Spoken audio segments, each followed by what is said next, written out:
Hello, everybody. Thanks for coming. Today, we're going to be going over carbon defense strategies in your forest. I'm John Park.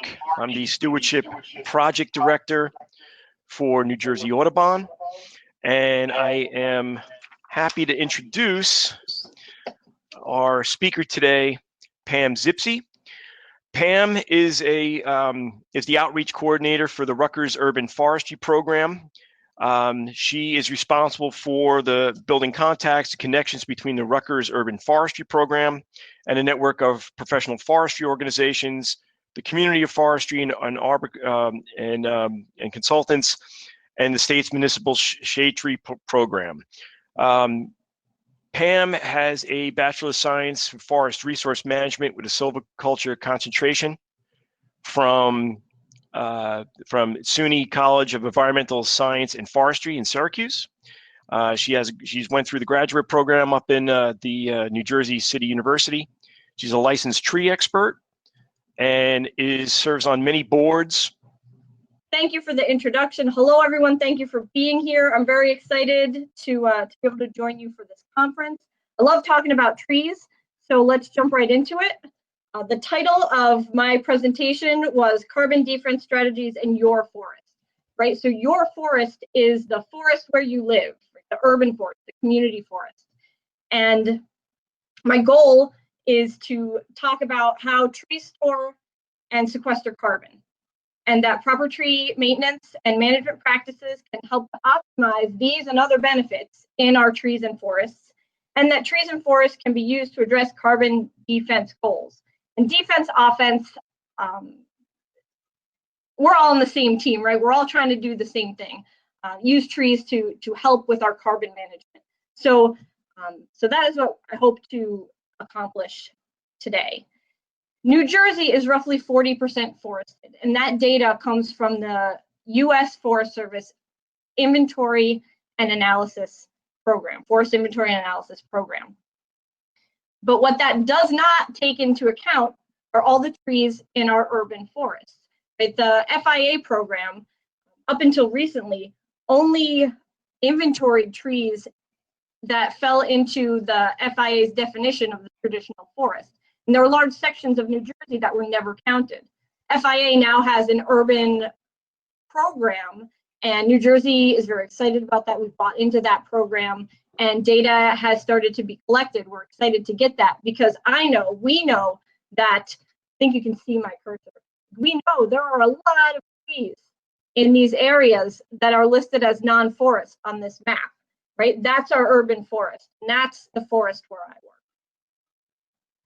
So you can find a lot of different definitions for urban forest and urban forestry. I wanted to share a couple of them.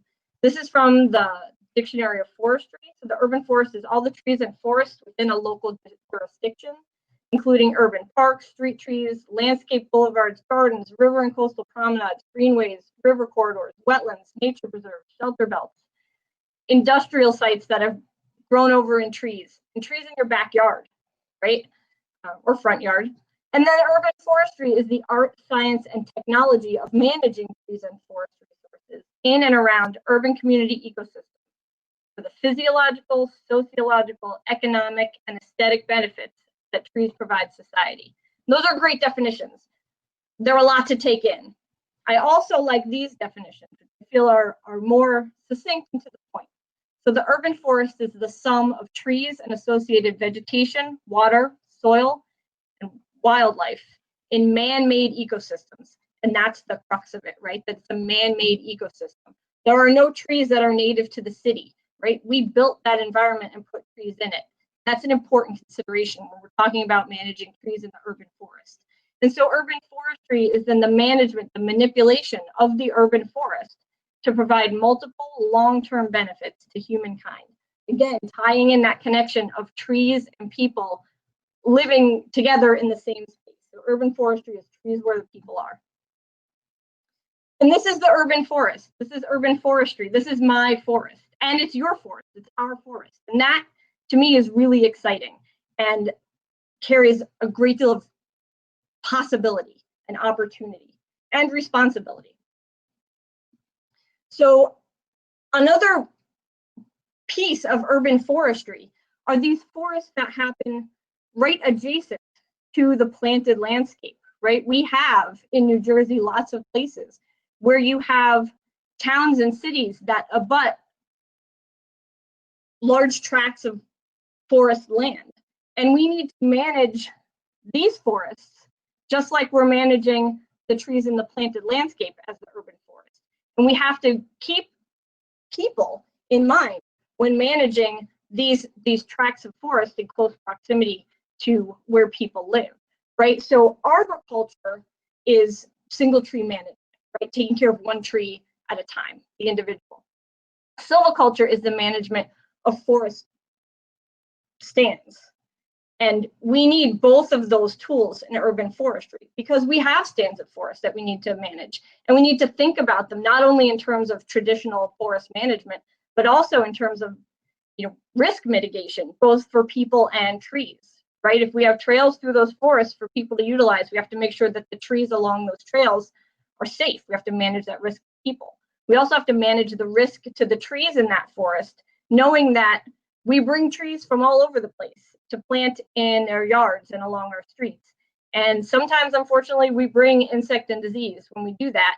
And we need to think about that transferring into our forested areas. So managing risk for people, managing risk for trees, with the goal that we want healthy trees so that we're sequestering carbon and not emitting. But I'll talk more about that later.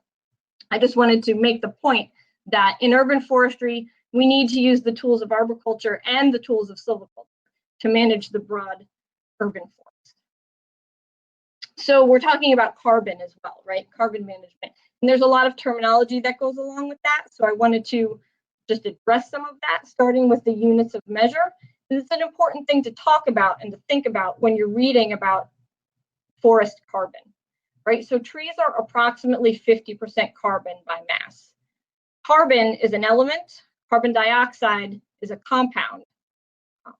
Carbon dioxide is how carbon is distributed through the atmosphere and is often what we're talking about. But carbon is what we're measuring, taking out of the atmosphere. So it's important to read and think about whether what you're reading is talking about carbon or carbon dioxide. Carbon dioxide is heavier than carbon because of the oxygens, right? So carbon dioxide is the mass of carbon dioxide is 3.67 times the mass of carbon. And so, you usually see this measured in tons, right? So 1 metric ton, spelled T-O-N-N-E, is equal to 1,000,000 grams or 1,000 kilograms. And 1 metric ton, again spelled T-O-N-N-E, is approximately 1.1 short tons. So that's the metric measure as compared to the English measure. And then 1 short ton of carbon is equal to approximately 3.67 short tons of carbon dioxide. And then that will work for a metric ton too. 1 metric ton of carbon is approximately 3.67 metric tons of carbon dioxide. So these are important things to keep in mind. Carbon stored is the amount of carbon currently contained within a plant's woody tissue, both above and below ground. And then carbon sequestered, when we're talking about that, we're talking about the amount of atmospheric carbon removed by trees, right? Or the process of capturing and storing atmospheric carbon dioxide. And carbon sequestered is usually expressed as a rate, like the annual rate of sequestration. So photosynthesis is the process by which trees sequester and store carbon, right? So trees use carbon dioxide from the air, which is absorbed through the leaf, and water from the soil that's absorbed up through the roots and into the leaf where photosynthesis happens. And trees use the energy from the sun to convert that carbon dioxide and water into sugar and oxygen. And then the sugar, that's their food, right? Trees make their food from the energy from the sun, they're producers.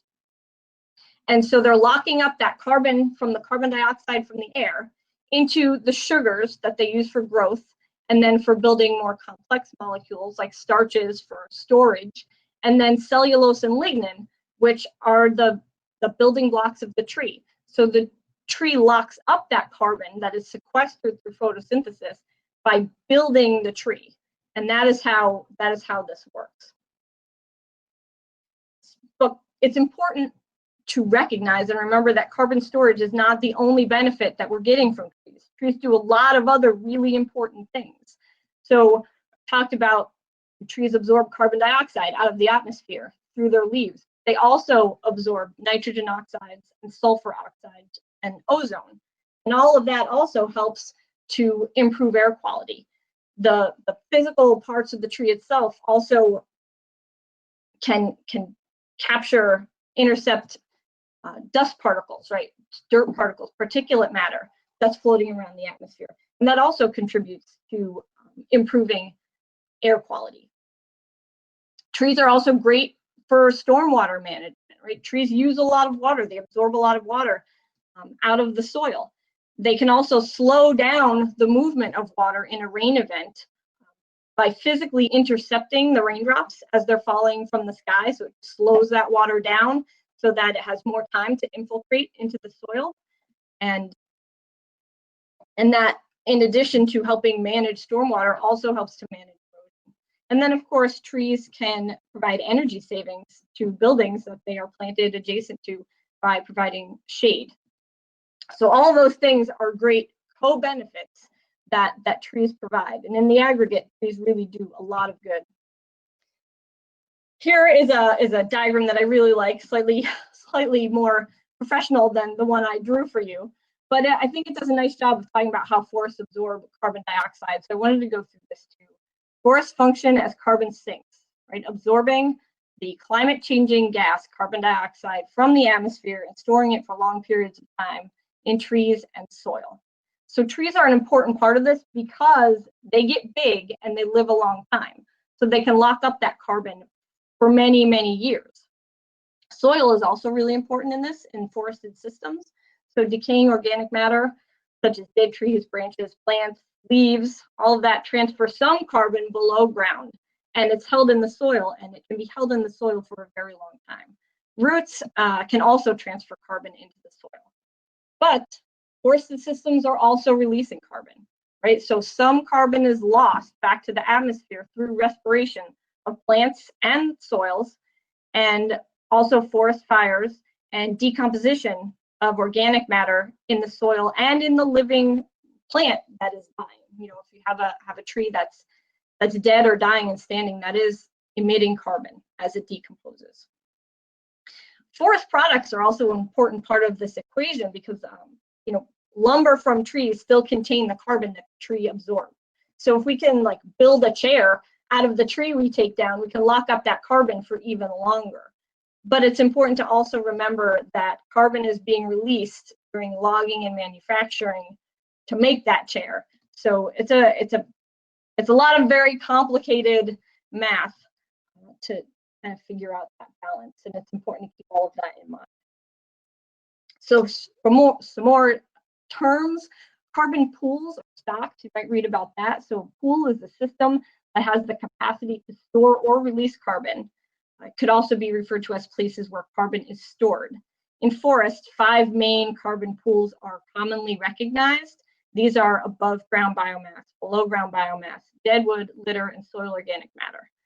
Flux, if you read about carbon flux, flux is the amount of carbon moving from one pool to another over a specified period of time. Can also be referred to as the processes that transfer carbon from one pool to another. This diagram I include because, for one, I think it does a nice job of kind of showing where the carbon is and where it's going, but it also, I think, is a good example of looking at the words that are used and thinking about them. I know the words are very small, so I apologize for that, but if you look down at the bottom here, you can see that this is reporting carbon in tons per acre. So the way that tons is spelled there leads me to believe that that's short tons. And then they're using carbon and not carbon dioxide. So, but in the diagram, they're showing carbon dioxide molecule. So we need to think about it, right? And I think it's fine. I think it makes sense that they're talking about carbon, but showing carbon dioxide, because that is how carbon is brought out of the atmosphere as carbon dioxide, absorbed into the plants, and then it is respired back into it as carbon dioxide. But this is just an example of how you really want to read the words and think about the words that are used when you see these forest carbon diagrams. A few more terms, a carbon sink, you might read about sinks, and you could see a definition that a sink is a negative source of carbon dioxide in the atmosphere. And negative is good here because we want less carbon dioxide in the atmosphere. So the sink is absorbing carbon from the atmosphere. And then the source could be described as a positive source of carbon dioxide to the atmosphere. And in this case, the positive is bad if we want to have less carbon in the atmosphere because the source is releasing carbon into the atmosphere through emissions. Carbon dioxide equivalent is another term that you might see that describes different greenhouse gases, all in a common unit. So that's what that means. Some forestry considerations.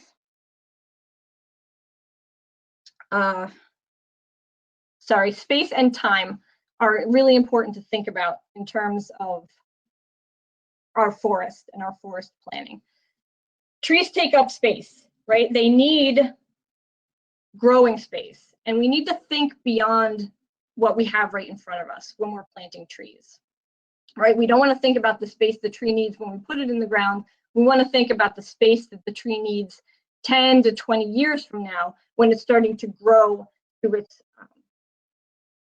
mature or anticipated size. So really we need to be thinking 50 years from now when we're planting a small tree. And we need to realize that it's going to take that long to grow and that trees don't live forever. So they will have an end of life.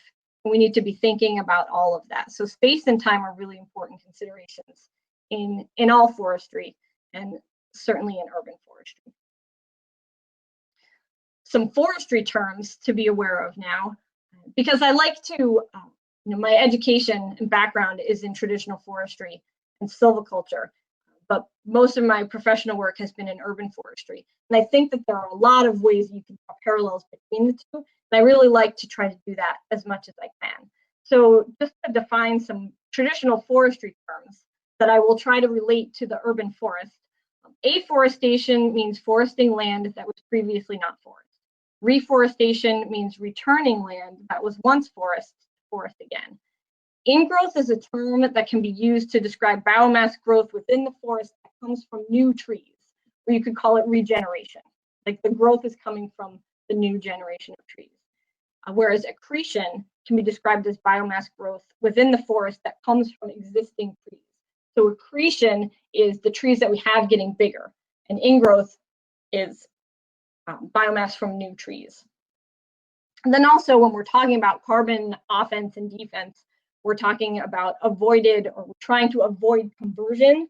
So that has to do with avoiding tree loss to development or other land use conversion, and then avoided emissions, in that we want to avoid rapid carbon release from trees or from loss of trees due to disease and death. And so this is how I relate the term afforestation to the urban forest.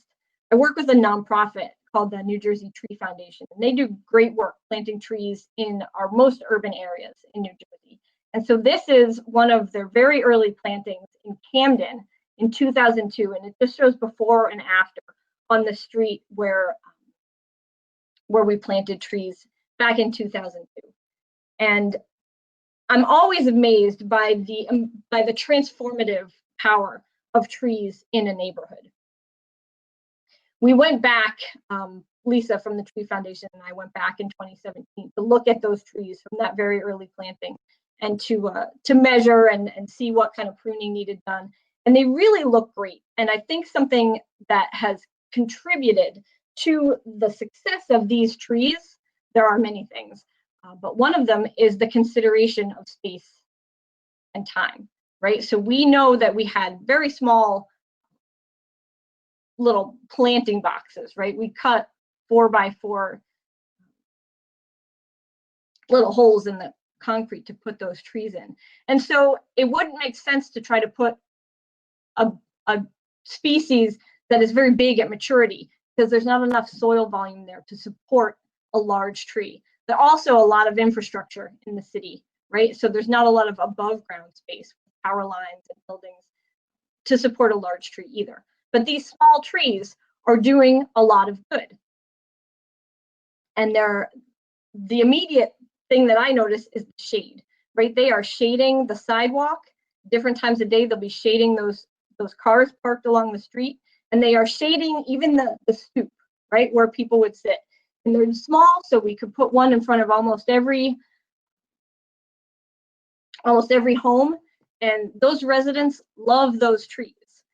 And I think it's a good example of how carbon isn't the only thing trees are doing, right? Because it costs a lot of money and it costs a lot of carbon to plant trees, right? These trees had to be trucked into the city, and then the concrete had to be cut, and these soils are very compacted. So in a lot of cases, machinery is used to at least start the digging process, open up the hole, and all of those things emit carbon. And are these little trees ever going to sequester and store the amount of carbon that it costs to plant them? Probably not. But that doesn't mean we shouldn't plant those trees, because they're doing great things in this neighborhood. There's research that shows that trees actually change our brain chemistry. Like our brains change when we're in a shaded, forested, even just treed environment versus a cityscape without vegetation. And that's a really important thing to bring to a city. And those trees are working really hard because they are cleaning the air where the pollution is, right? They're managing the stormwater where the stormwater is a problem.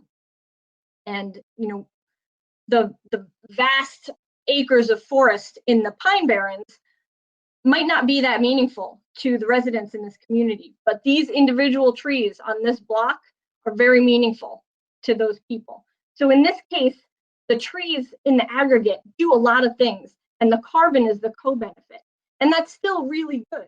And so we want to be managing those trees to be as healthy and as capable as they can be to derive that co-benefit of carbon sequestration and storage. I hope that makes sense. So again, optimizing carbon benefits of trees.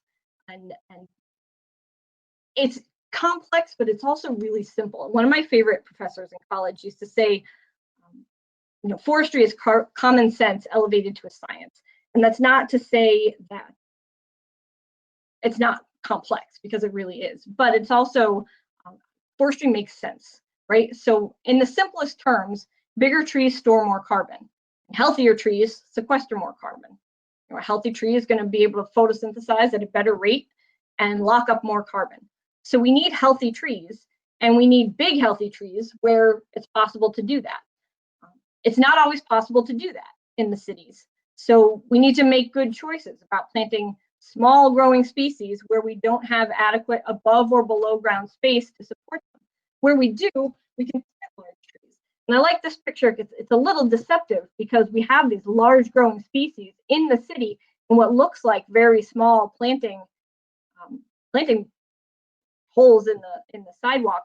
But this is actually a really complex system of supported pavement that is pervious with a structural soil or silva cells underneath. So these trees have access to soil volume underneath that entire sidewalk area. So there's very adequate soil volume to support the size of those trees.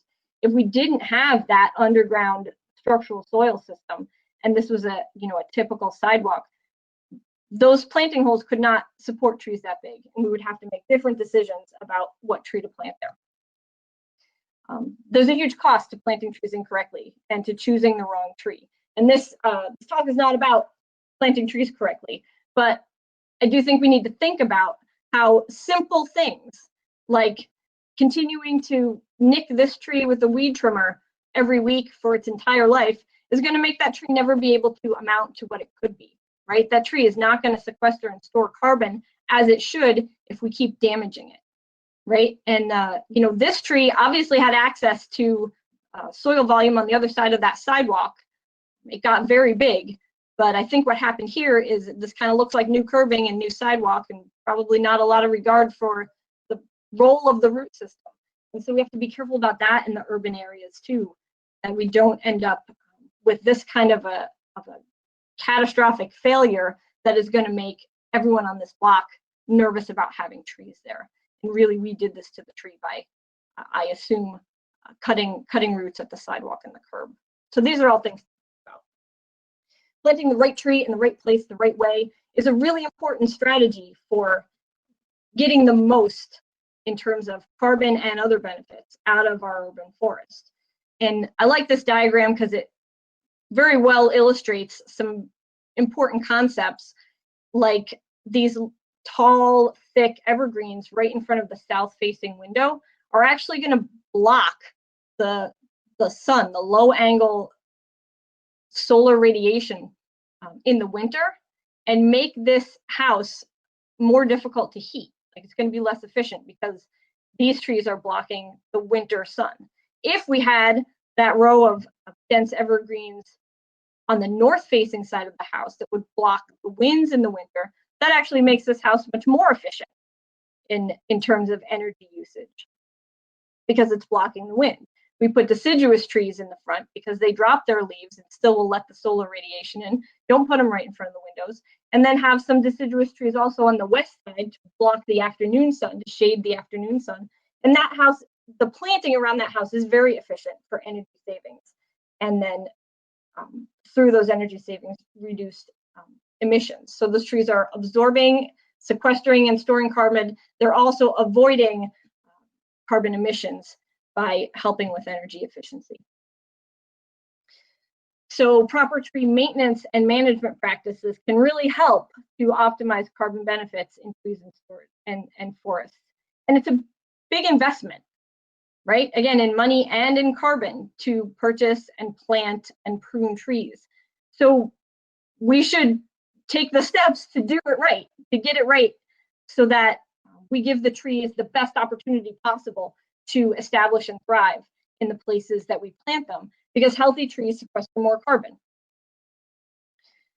Also important to realize that trees don't heal their wounds. They have to seal over the wound with a new growth ring to close up that opening. Pruning cuts our wounds. And poor pruning will add stress to a tree because it has to divert resources to try to seal that wound, to grow more tree over that wound that we made. And that can make the tree more susceptible to insect disease. There's a cost to not pruning trees or to pruning incorrectly, in that the trees, for one, fall apart. Failure to remove branches when trees are small can lead to extensive internal decay.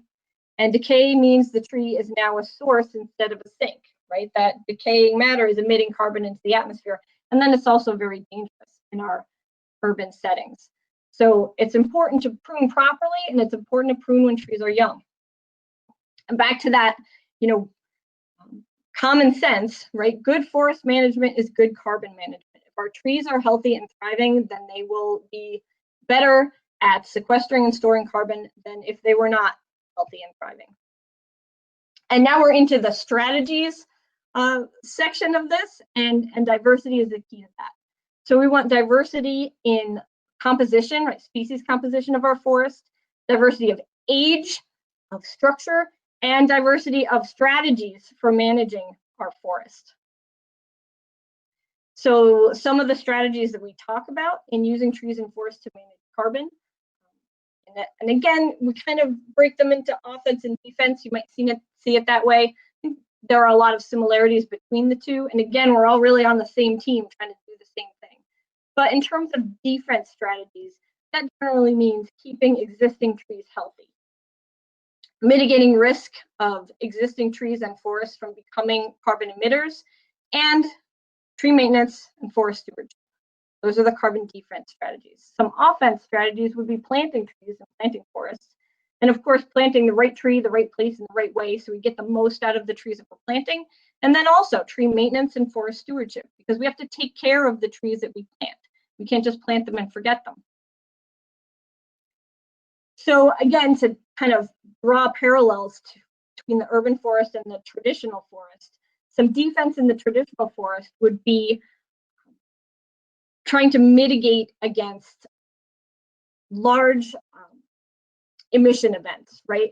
Like a wildfire or a beetle outbreak that kills a lot of trees. And then all those trees that were doing a lot of sequestration and storage, all of a sudden converted to emitters, right? So preventing that from happening is a carbon defense strategy. In the urban forest, we talk a lot about species diversity as a defense strategy to keep our tree resource, our urban forest, healthy.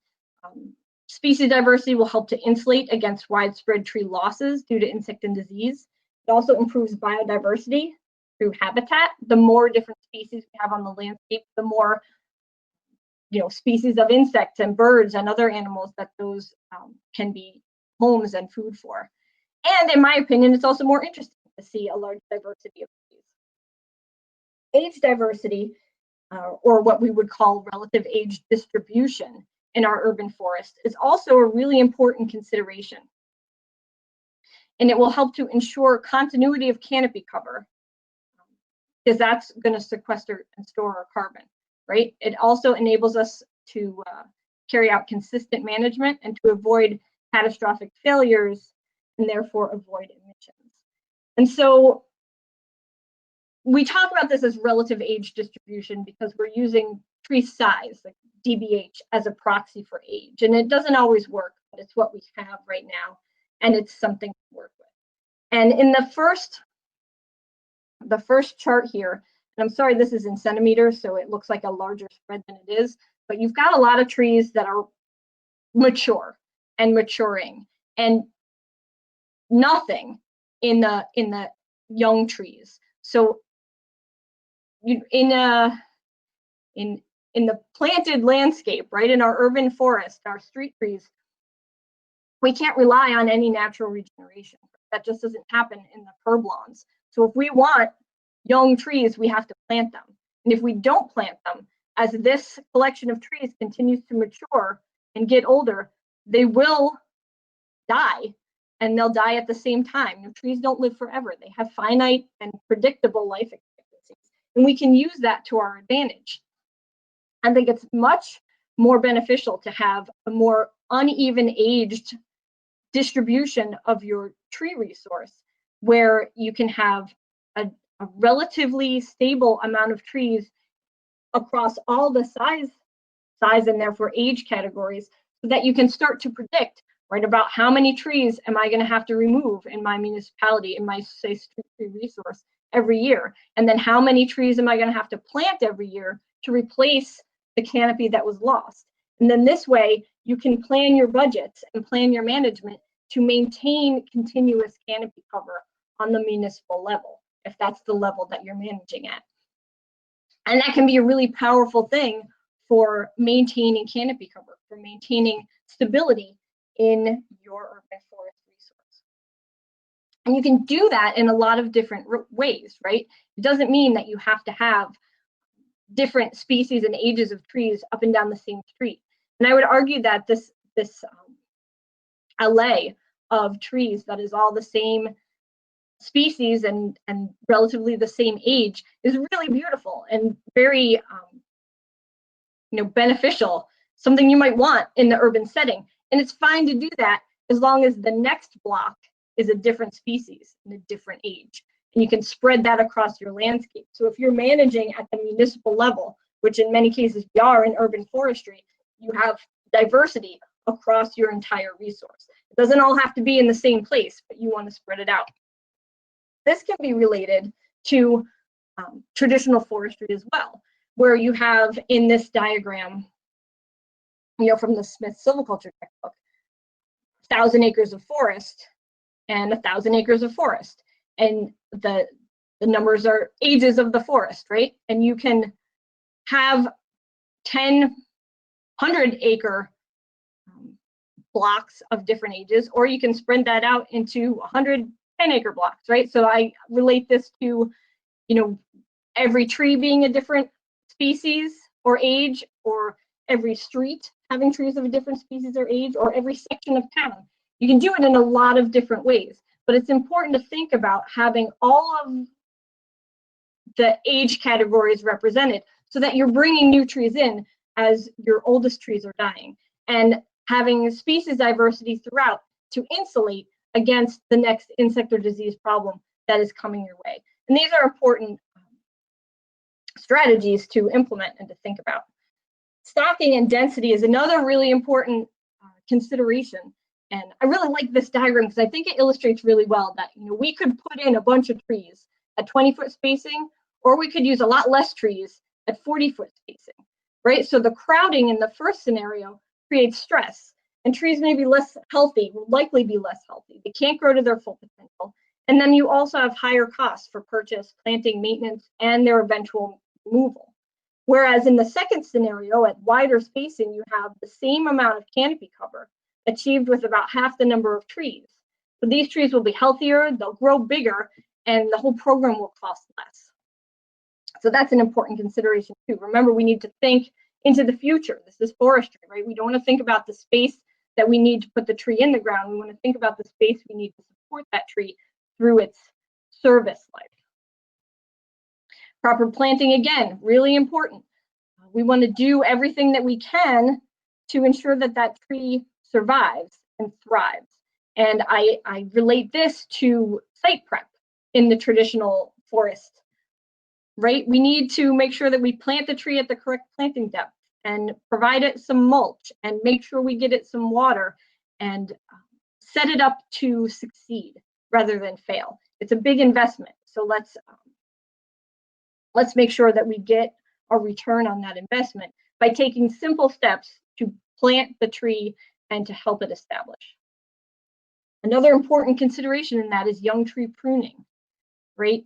We talked about how trees don't heal their wounds. They have to seal them over with a new layer of wood, with a new growth ring. And, you know, they're to build more tree on top of it. And if we prune when the tree is young, we make a small pruning cut. And young trees are generally very vigorous. They grow very quickly and they seal over that cut very quickly, causing minimal damage to the tree. If we wait to correct poor tree structure until the tree is much bigger and we start to really see a problem from that poor structure, we can make a much larger pruning cut. It's much more difficult for the tree to seal over that wound, and it costs a lot more in money and in carbon. Right? We can make these cuts with a handsaw. We need a chainsaw when the tree gets bigger. So this is just another illustration of how it's so easy to correct this codominant stem when the tree is young. When the tree gets big, there's nothing you can do about it. And you might lose the whole tree. And then this is what happened. You know, weak branch attachments, codominant stems form bark against bark. And then as the tree grows, the codominants actually push against each other and push them apart.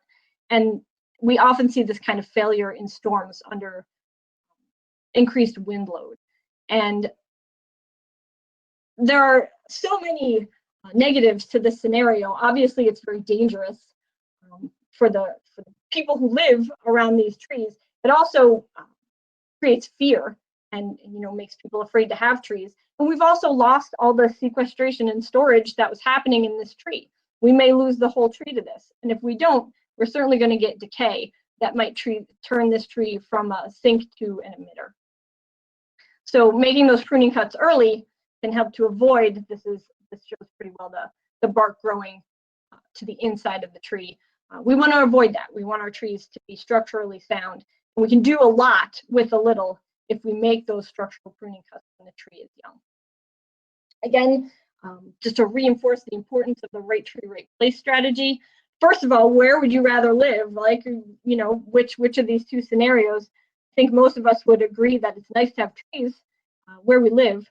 But if we're starting with this blank slate, let's think very critically and carefully about where we place the trees, right? And here we've got the evergreens on the north-facing side to block the wind. We've got deciduous trees on the east and west so that we can shade from the sun as it moves across the sky. This is smart planting, and this is how we're going to optimize our carbon benefits, but also all of the other benefits that trees provide in planting. This diagram, I think, does a good job of taking that one step further and talking about the aggregate, right, where direct shading reduces irradiance on buildings. Transpiration by all trees cools the air in the aggregate, and then shading of paved surfaces, plus that cooling, reduce the urban heat island effect and ozone formation. And all of those things are really cool things that we can do with trees in our urban settings. just noticed I spelled strategy wrong on this slide, so apologies. But we want to talk about diversity of strategies here, right? We should employ all of the tools we have. We've got a lot of tools through traditional forestry and urban forestry and arboriculture and silviculture, and we should use all of those tools because every tree is different, every forest is different, every situation is different. Forests are dynamic systems. My boss likes to say, preservation is for pickles, right? We want to conserve conservation. We want to conserve ecological function in our forests. And we can't hold our forests static because trees are alive and they're going to change. And we need to recognize and adapt our management to those changes in the system we're managing. And again, carbon is not the only thing. There are lots of other reasons to have trees and forests in our landscapes, from stormwater management to pollution reduction. There's a great program from the U.S. Forest Service called iTree that allows you to model these environmental services benefits: stormwater management, air quality improvement, energy savings, pollution avoided, and carbon on everything from the individual tree level to the individual property level to the municipal level to the country. So it's definitely something that you should check out.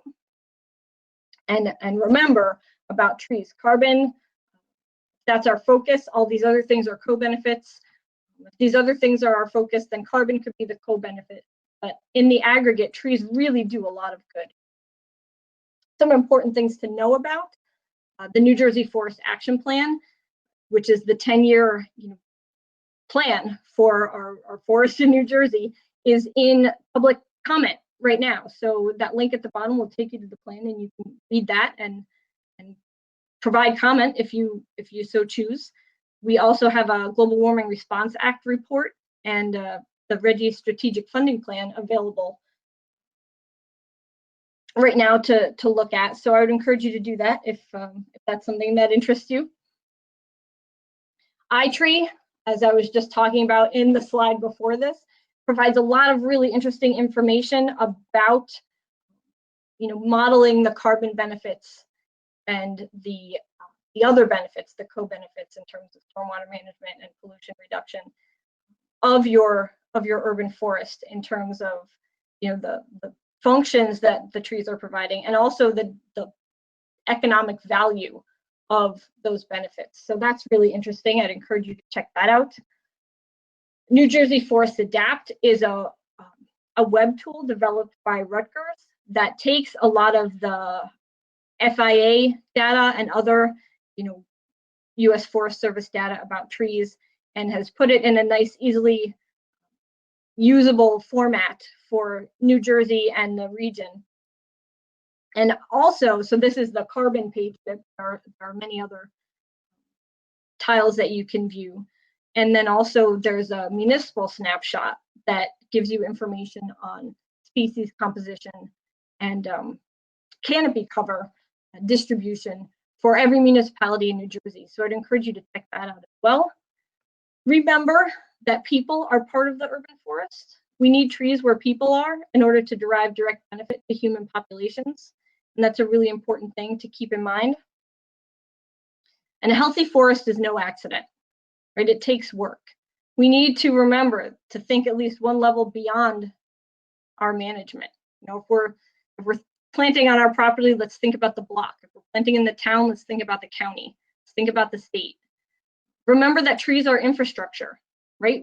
Every town has experts and budgets to deal with their gray infrastructure. Why should it be different for our green living infrastructure? Consider the ecological function of trees in your landscapes. Remember that carbon isn't the only thing. There are lots of other benefits that we derive from trees. Consider the carbon footprint of planting, maintenance, and tree removal activities, and invest in your young trees. We need to make sure that we have new generations coming up to replace the ones that die, because trees don't live forever. And we do get insect and disease attacks. So we want to be thinking about our new trees and how a little bit of investment in proper planting and proper pruning and young tree structural pruning at the beginning can save us a lot in time and money and produce greater benefits in tree health as our trees mature. So thank you, and I can ask any questions. A lot of people were asking about what trees did you plant at the Camden project site? Oh, sorry, yeah, those were hawthorn trees. Hawthorns, very nice. Yeah, they did really well, and we've used hawthorn in other places too. That was just a good choice for that spot. But the Tree Foundation is really careful about diversity, right? And not hawthorn works, but we can't plant it everywhere because we need to have a diversity of species. So they have a very robust list of species that they choose from. There was also a lot of chatter on the side here during the thing about the good old mulch volcanoes that you see from the landscaping. A lot of people interested on why this even happens. How do you prevent it? Is there any kind of coordinated effort to get that stopped? And what happens to the tree actually when you build up that mulch volcano? Yeah, those are great questions. And I feel like that has been like such a struggle for my 20-year career so far. I've been trying to understand why mulch volcanoes happen, and we're just not making progress there. I don't really know why. I mean, the New Jersey Shade Tree Federation with the New Jersey Forest Service developed this brochure that we give out to people. You can buy them and hand them out in your municipality that shows the right way to mulch and the wrong way to mulch. And I feel like I'm talking about it all the time, but for some reason we're just not getting there. And what happens when you pile mulch against the stem of the tree like that, the different tissues are built in different ways, right? The roots build themselves to be underground in moisture, and the trunks do not. They need to have access to air. And when we bury the tree in mulch, the mulch breaks down and becomes soil, and that trunk, the trunk of the tree that should be exposed to the air, begins to rot because it's buried in the soil. And so the other thing that happens is roots need to be able to do gas exchange, right? There are structural roots that hold the tree in place, but then there are also those roots that function to absorb water and nutrients from the soil, and they need to be able to do gas exchange, right? So they need air pockets, and a lot of times we have compacted soil in urban settings, so they need to be closer to the surface.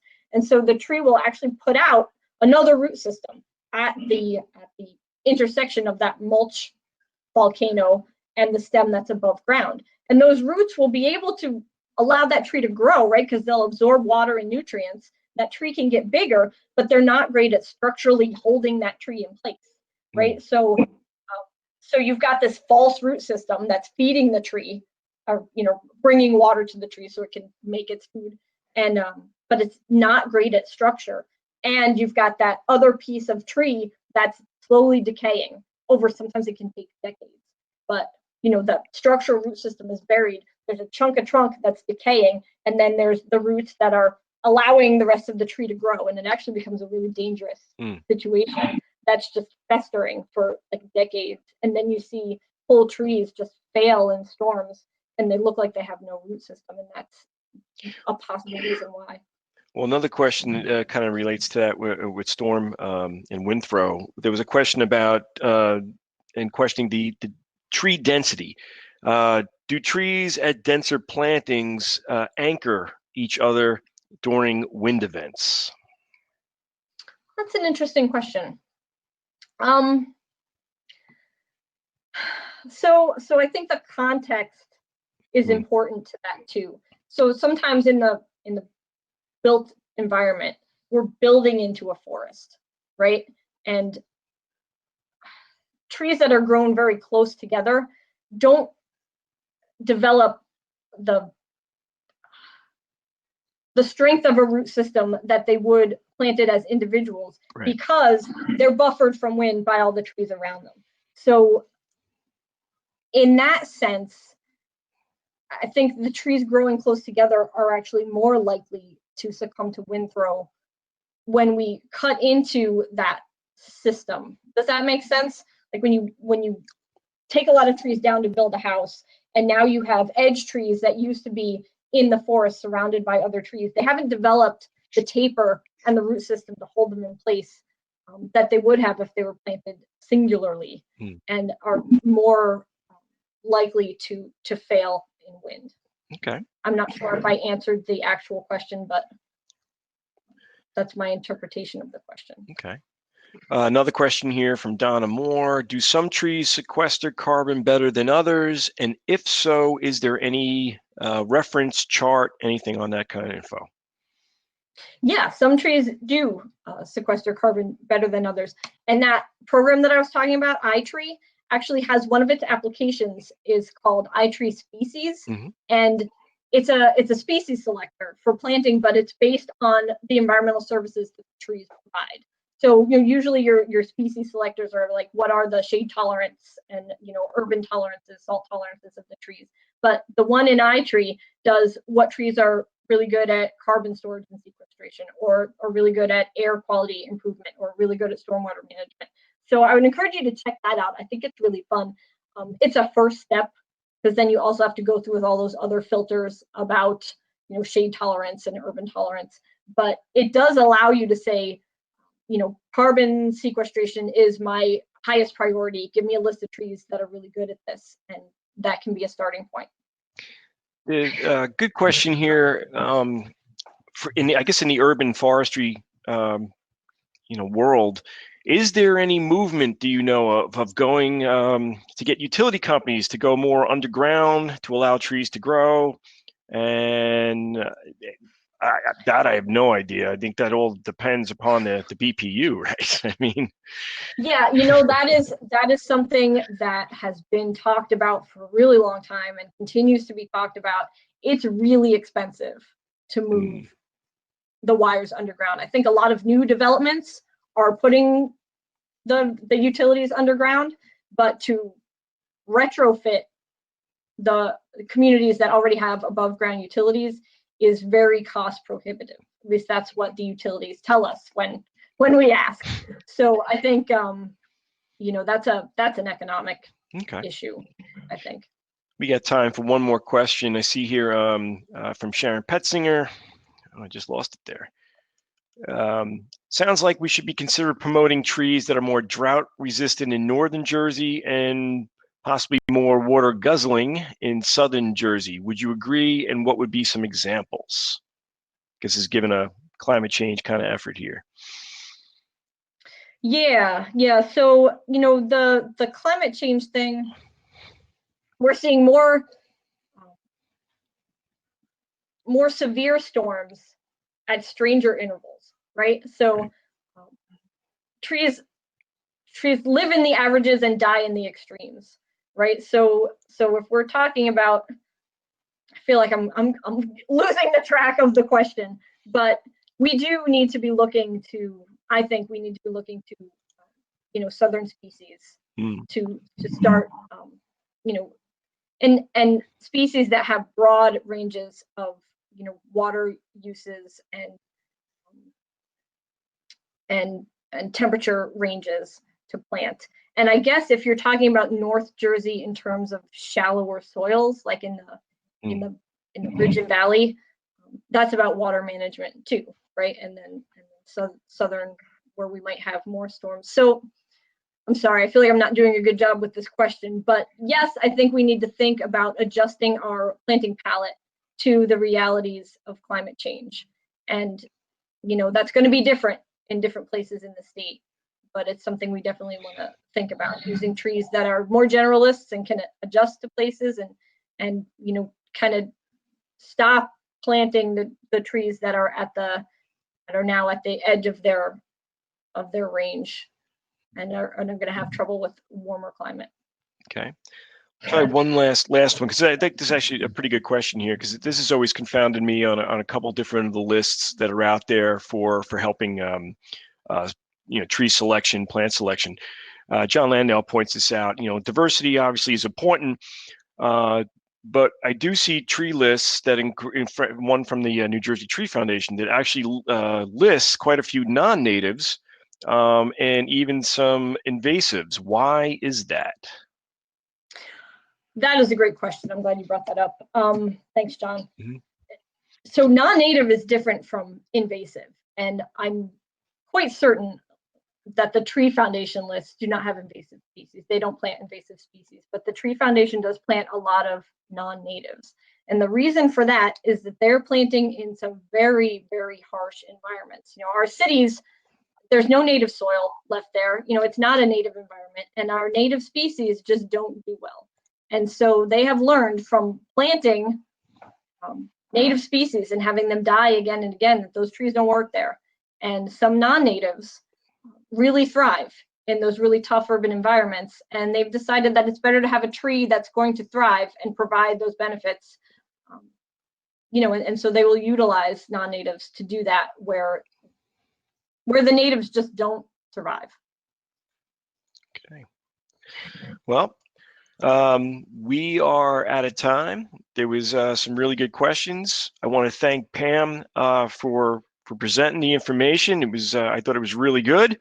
Again, if you take anything away from this, diversity is key. Yes. Absolutely, for the tree species, age class, all those things that make up a urban forest, your forest in the backyard, all of those things, because at the end of the day, we are facing some pretty harsh realities with climate change and impacts from all sorts of different things. So I thank you for joining us. Thank Pam again, and yes, go out and everyone. Enjoy the woods. Thanks, everybody. Thank you. Bye. Bye.